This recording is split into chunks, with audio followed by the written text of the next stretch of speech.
నీవు నా పక్షమై నన్ను దీవించగా, నీవు నా తోడువై నన్ను నడిపించగా, జీవింతును నీ కోసమే ఆశ్రయమైన నా యేసయ్యా.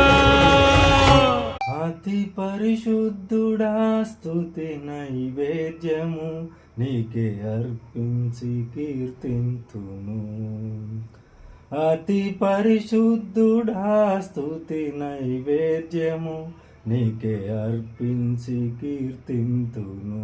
నీవు నా పక్షమై నన్ను దీవించగా, నీవు నా తోడువై నన్ను నడిపించగా, జీవింతును నీ కోసమే ఆశ్రయమైన నా యేసయ్యా.